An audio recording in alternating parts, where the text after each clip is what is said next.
पिछले दिनों इंटरनेट पर एक वीडियो वायरल हुई जो कि कामों के करीब एक कस्बा की थी। वीडियो में देखा जा सकता था कि पुलिस क्रेन की मदद से एक गड्ढा खोदकर एक शख्स की लाश इसमें दफना कर रवां दवा हो जाती है। कस्बे के लोग दूर से खड़े होकर ये सब देख रहे थे और इस शख्स की तदफीन भी इलाके के कब्रिस्तान में करने की इजाजत नहीं दी और पूरे इलाके को इसकी नमाज़े जनाजा भी पढ़ने से रोका। ये मैयत इस कस्बे के एक रिहायशी हसन उर्फ छारा की थी।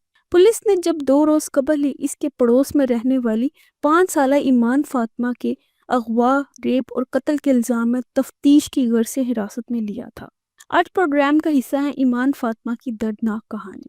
ईमान फातिमा के साथ क्या हुआ और हसन का नाम उनके कत्ल के साथ क्यों जुड़ा। इस कहानी की इब्तिदा 22 फरवरी की दोपहर को हुई जब अब्दुल शकूर की 5 साला बेटी घर में खेलती हुई अचानक गायब हो गई। अब्दुल शकूर के 4 बच्चे, 3 बेटियां और 1 बेटा था। ईमान फातिमा तीसरे नंबर पर आती थी। ईमान अपनी सहेलियों के साथ खेल रही थी और जब वो कुछ देर बाद घर नहीं आई तो कुछ देर तलाश के बाद 3:30 बजे के करीब उनकी बीवी ने फ़ोन करके अपने खामद को बुलाया। ईमान जब शाम तक लापता रही तो उनके वालिदैन करीबी पुलिस स्टेशन गए और ईमान के अगवा की FIR दर्ज कराई। रात गए तक खौफ का आलम था और कस्बे के लोग उनके घर हाल अहवाल पूछने के लिए जाते। इसी दौरान हसन, जो कि फातिमा के पड़ोस में रहता था, बार बार कहता कि किसी ने ईमान फातिमा को अगवा कर लिया है। ईमान फातिमा के वालिद अब्दुल शकूर समेत तमाम कस्बे वालों का शक हसन पर था क्योंकि हसन का माजी इन इल्जामात से खाली नहीं था। हसन मंशियात की खरीदो फरोख्त में भी मुलव्वस था।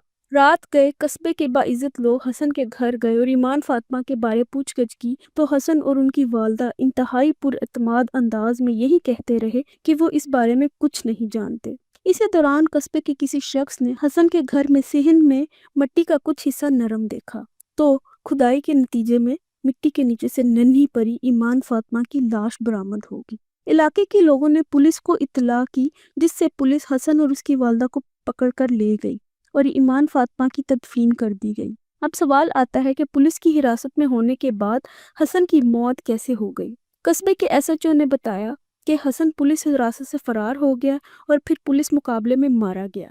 पुलिस के मुताबिक जब मुलजिम को बरामदगी के लिए ले जाया जा रहा था तो मुलजिम के मुसल्ला बरदार साथियों ने पुलिस पर फायरिंग की और फिर पुलिस की जवाबी फायरिंग में मुसल्ला अफराद भाग गए मगर मुलजिम अपने साथियों की फायरिंग से जख्मी हो गया जो कि बाद में जख्मों की ताब न लाते हुए हलाक हो गया। इस नौयत का पहला वाक़या नहीं है जहां पुलिस की हिरासत से एक शख्स फरार होने के बाद एनकाउंटर में मारा जाए और ये ज़्यादातर उन केसेस में होता है जहां मुलजिम के खिलाफ नाकाबिले तरदीद शवाहिद मिलते हैं और फिर ऐसे वाक़यात के बाद पुलिस की जानिब से रवायती बयान जारी किया जाता है कि बरामदगी के दौरान मुलजिम के मुसल्ला साथियों की फायरिंग से मुलजिम कत्ल हो गया। तफ्तीश के दौरान मुलजिम हसन ने इकबाल जुर्म भी किया मगर अभी मजीद तफ्तीश से पहले ही हसन हलाक हो गया। ईमान फातिमा की पोस्टमार्टम रिपोर्ट में भी तशद्दुद के सबूत मिले हैं। इस वाक़े के बाद इलाके वालों में शदीद गुस्सा था और उन्होंने हसन की तदफीन भी मुकामी कब्रिस्तान में नहीं करने दी ताकि ये बाकी इलाके वालों के लिए इबरत का निशान रहे।